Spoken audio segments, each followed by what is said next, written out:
Right sir. ఇక Kaleshwaram project అంటే BRS హయాంలో కట్టిన ఈ ప్రాజెక్టులో కేసీఆర్ పెద్ద ఎత్తున అవినీతి చేశారు, బీఆర్ఎస్ పెద్ద ఎత్తున అవినీతికి పాల్పడింది అనేది పార్టీ మీద ఉన్న ఆరోపణ. సో తాజాగా రేవంత్ సర్కార్ ఒక కీలక నిర్ణయం తీసుకుంది సార్, అదే కాళేశ్వరం పునరుద్ధరణ. సో మేడిగడ్డ, అన్నారం, సుందిళ్ల బ్యారేజీల డిజైన్ల కోసం నోటిఫికేషన్ 15 వరకు దరఖాస్తులకు గడువు ఉంది సార్. సో కాళేశ్వరం కేసీఆర్ కట్టాడు, కేసీఆర్ కట్టిన కాళేశ్వరం కూలిపోయింది, భారీగా అవినీతి జరిగింది అని ఆరోపణలు గతంలో కాంగ్రెస్ చేసింది కదా సార్, ఇప్పుడు కూడా వాళ్ళు చేస్తూ ఉన్నారు. మరి కేసీఆర్ హయాంలో కట్టిన కాళేశ్వరం కూలిందన్నారు, ఇప్పుడు మళ్ళీ పునరుద్ధరణ ఏంటి సార్? అంటే మొత్తం ప్రాజెక్టు కూలింది అనేది నరేటివ్. అది మొత్తం ప్రాజెక్టు కూలలే కదా, మొత్తం ప్రాజెక్ట్ యొక్క మీకు మేడిగడ్డ, అన్నారం, సుందిల్లా బ్యారేజీలు కుంగాయి. వాస్తవం జరిగింది ఏంటంటే కుంగడం మాత్రం కుంగాయి, అందులో అనుమానం లేదు. పొంగడం కూడా క్వశ్చనబుల్, చాలా సీరియస్ క్వశ్చన్సే. అన్ని అంత భారీ వ్యయంతో నిర్మించిన project national defence safety authority నివేదిక ఆధారంగా ఇప్పుడు ఈ డిజైన్లు సమర్పించమని కాంగ్రెస్ ప్రభుత్వం అడిగింది. ఎక్స్ప్రెషన్ ఆఫ్ ఇంట్రెస్ట్ ఈఓఐలను వ్యక్తం చేయండి అని కన్సల్టెన్సీలు అడిగాయి. కానీ రాజకీయ రంగంలో చెప్పేటప్పుడు ఈ అన్నారం, మేడిగడ్డ, అన్నారం, సుందిల్లా పిల్లర్లో ప్రాబ్లమ్స్ వచ్చాయి, అందులో మధ్యలో పగుళ్ళు వచ్చాయని చెప్పరు కదా. సో ఓవరాల్గా కాళేశ్వరమే కూలింది అనేది ఒక పెద్ద నరేటివ్ బిల్డ్ చేశారు. బిల్డ్ చేసి ఇప్పటి వరకు కూడా పునరుద్ధరణ పనులు చేపట్టలేదు. కానీ చాలా చోట్ల ఏమవుతుంది అంటే ఒక పొలిటికల్ నరేటివ్ బిల్డింగ్లో భాగంగా ఆ పని ఆపారు, పనులు పునరుద్ధరించలేదు. కానీ సమస్య ఇక్కడ వస్తుంది, ఒక దశకు వచ్చే వరకు కేసీఆర్ తిన్నాడో తినలేదో అది మాకు అనవసరం, మరి మాకు నీళ్ళు రావాలి కదా అని అంటారు. నేను ఒక టీవీ ఛానల్లో కూడా గతంలో చెప్పింది, హరీష్ రావు కూడా లండన్లో కోట్ చేసినట్టు చూశారు.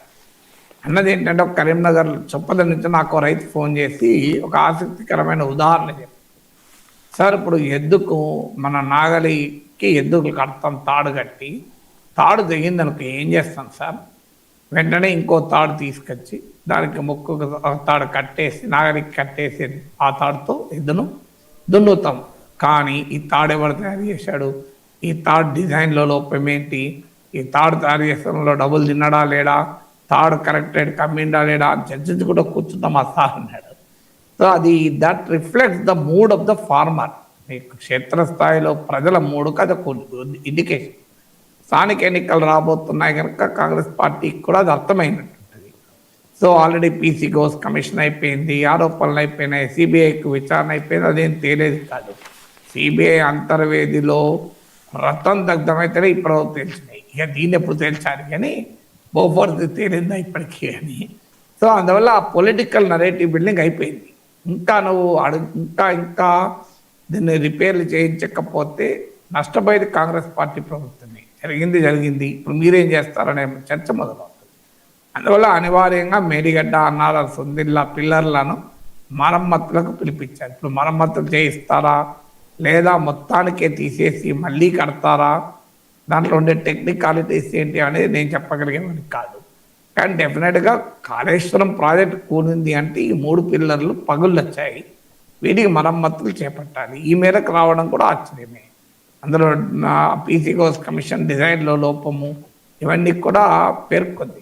ముఖ్యమంత్రి కేసీఆర్ వ్యవహార సరళిపైన ప్రశ్నలు లేవనెత్తాయి. అది ప్యారలల్గా విచారణ జరగాల్సింది. సిబిఐ విచారణ జరుగుతుంది. సిబిఐ విచారణలో ఏం తెలుస్తుంది తర్వాత చర్చ. ఈ లోపలైతే మరి అన్ని 1,00,000 కోట్ల 80,000 కోట్ల వ్యయంతో కట్టిన ప్రాజెక్టు నిరుపయోగంగా పడి ఉండకూడదు కదా. ఆ ఇన్ఫ్రాస్ట్రక్చర్ని అయితే వాడుకోవాలి కదా. ఇప్పుడు ఆల్రెడీ మేడిగడ్డ కాదు, తుమ్మిడిహట్టి దగ్గర కూడా నిర్మిస్తామంటున్నారు. అసలు నీళ్లు తుమ్మిడిహట్టి దగ్గరే ఉన్నాయి, మేడిగడ్డలకు కాదు.